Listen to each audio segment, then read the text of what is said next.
Welcome back. This is Wisconsin Shoe Guy. Today we're going to talk about a very cool pair of shoes. This is one of the two pairs that I own that are actually gifted to me by the maker. These are Cru NonPareil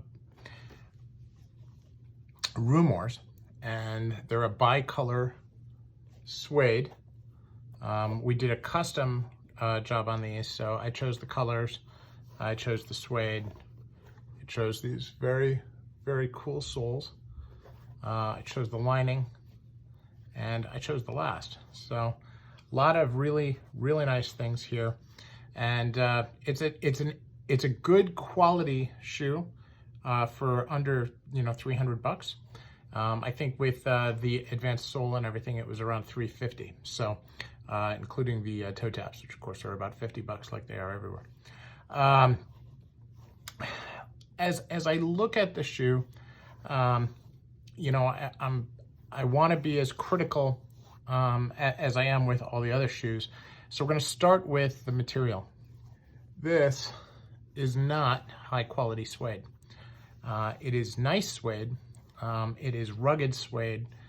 It is suede that will last, but it's not the same as, a pair of St. Crispins or I have like Janus suede or suede that I have from Macariello. It's not that high quality at all. I would say it's probably like a grade 3. There's a little bit of wrinkling here.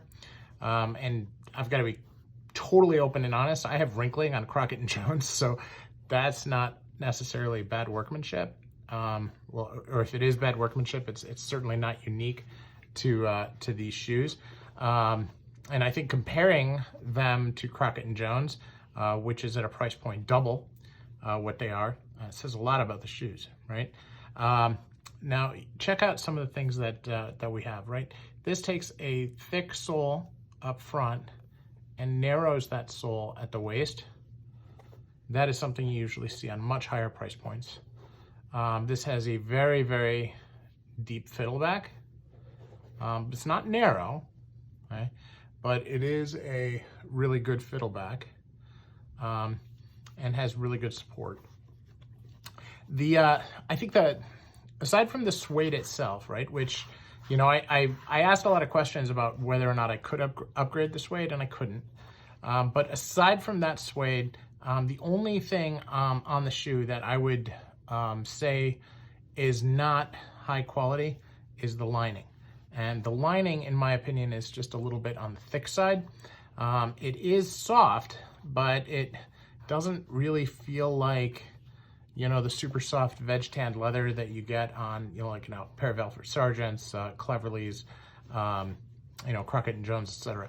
It's just a little bit on the thick side. So now, if you look at leather quality at this price point, you're probably looking at, like an Allen Edmonds, maybe a factory second or a sale shoe that would have very, very high quality. Then you would look at, but then where these are normally priced around $250 without, a lot of the stuff that I have, that's where you start getting into, like the Skolyx and the Meermans. And, from a construction standpoint, I haven't had any discomfort with the shoes at all. They're breaking in pretty well. And I haven't, as you can see, worn them a ton, but I have worn them a bit. And so I would say that from a wearable standpoint, they're probably a little ahead of like a Meerman, or like mainline type thing. Not the Lindy Maestro, but the mainline. But the leather is not as nice as you would see in a Meerman. But it's not bad, right? When you start looking at suede and you start thinking, well, wait a second, is this like a reverse suede where, you can like feel on the inside and it's got the skin, or is this, where it's split? And I have a pair of split kudu that I have from Fugashin, and this suede it feels nicer than that. So I'm not disappointed in the suede, but I'm not impressed by the suede. So again, just doing my very best to be fair about it. But the construction is very good.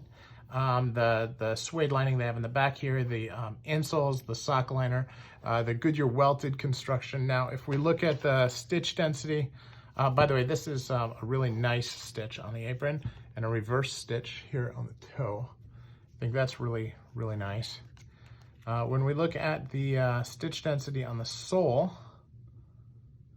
this is about 2.5, which is pretty good for this price point. You know, stitch density on the upper, I'll go by the top line here, seems to be consistent across the shoe, is four stitches per centimeter, which is you know, which is good, right? It's not bad. You know, I've been doing a number of shoe reviews over the last couple days, and I would say that you know, I have like my really high-end bespoke quality shoes are at 8 or 9, right? These are at 4. I have some that are at you know, 3.5, and some that are at 6.